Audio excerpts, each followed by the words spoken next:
Alors avec nous Emmanuel Navon, bonsoir. Vous êtes professeur de relations internationales à l'université de Tel Aviv.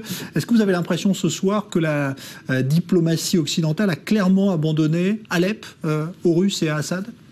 La réponse est oui. La diplomatie occidentale aujourd'hui est complètement impuissante. Cela fait plus d'1 an et demi que la Russie intervient à Alep, qu'aujourd'hui la Russie maîtrise complètement l'espace aérien de la Syrie. Et les États-Unis, les pays européens se sont contentés de se plaindre et de critiquer les méthodes russes qui rappellent celles de Poutine en Tchétchénie ou en Géorgie, à savoir véritablement de massacrer ses ennemis. Et il le fait aujourd'hui pour Bachar Assad depuis l'espace aérien syrien. Et là, la diplomatie occidentale est impuissante. Et je pense également que Poutine attend de voir ce qui va se passer du côté de l'Occident après la passe d'armes entre Obama et Donald Trump, pour savoir est-ce que les États-Unis, quelle va être la stratégie des États-Unis, peut-être également de la France après le mois de mai, avec une éventuelle victoire de François Fillon, qui a une autre stratégie également sur la Syrie et sur la Russie que celle de François Hollande. Donc aujourd'hui, oui, pour résumer, Poutine maîtrise complètement la situation. Les Occidentaux poussent des cris mais sont complètement impuissants. Il faut attendre de voir quelle sera la nouvelle politique de l'administration Trump. À quoi tout cela peut aboutir finalement en Syrie maintenant? Parce qu'on se demande si Alep tombe et redevient donc aux mains d'Assad, est-ce qu'on est toujours dans le cas d'une partition à terme de ce pays? Parce qu'il y a toujours l'État islamique qui est là dans notre région. Comment peut évoluer la situation si Alep redevient donc partie intégrante du territoire d'Assad? Alors ce que veut Assad aujourd'hui et ce que veut également Poutine, c'est au moins reprendre contrôle de toute la partie occidentale de la Syrie. Je pense que dans les mois précédents, aussi bien Poutine que Assad étaient prêts à se diriger vers une partition de facto de la Syrie, mais au moins en maintenant leur contrôle sur la partie occidentale.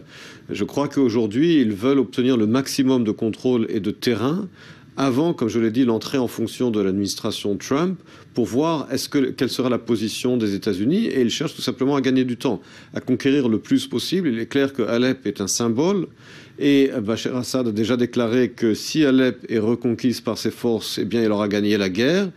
Et si Donald Trump, qui sera intronisé le 21 janvier ou le 20 janvier, se dirige vers une espèce de modus vivendi avec la Russie pour éliminer l'État islamique, cela sera une vindication, une victoire de facto pour Assad et pour Poutine. Alors aujourd'hui, on s'aperçoit que l'État islamique a toujours des capacités d'offensive, puisqu'il a attaqué la région de Palmyre aujourd'hui, tuant 34 soldats syriens. Est-ce que la coalition n'a pas intérêt aujourd'hui à se focaliser sur la lutte contre Daesh et abandonner finalement les rebelles syriens? Ou est-ce qu'il faut, selon vous, toujours continuer à soutenir ces rebelles syriens sur le terrain? Il faut bien reconnaître que cette stratégie dure depuis plusieurs années et qu'elle a échoué. Donc je crois que l'un des problèmes dans la stratégie, ou peut-être dans le manque de stratégie des États-Unis, de ses alliés occidentaux, c'est d'avoir oscillé depuis plusieurs années entre le réalisme et le moralisme. Et Vladimir Poutine est entré dans cette brèche en utilisant les vieilles méthodes de la realpolitik, du pur intérêt froid de la Russie, et a exploité finalement cette hésitation de l'Occident. Et je pense qu'il est temps effectivement pour l'Occident de décider s'il veut aller vers une stratégie de realpolitik ou de moralisme. Mais on ne peut pas osciller entre les deux parce qu'on voit les résultats. Et je pense que lorsque, par exemple, en France, François Fillon parle de la nécessité d'avoir une politique réaliste et d'en terminer d'abord avec l'État islamique, on verra ensuite avec le reste. Il est possible que ce soit la stratégie à adopter parce que les autres stratégies jusqu'à présent ont échoué. Il est possible effectivement qu'à ce stade, malheureusement, il faille d'abord se focaliser sur éliminer l'État islamique, quitte ensuite à se remettre sur Assad avec une autre stratégie vis-à-vis de la Russie qu'on ne peut pas ignorer aujourd'hui comme acteur en Syrie. Merci beaucoup, Emmanuel Navon, donc professeur de relations internationales.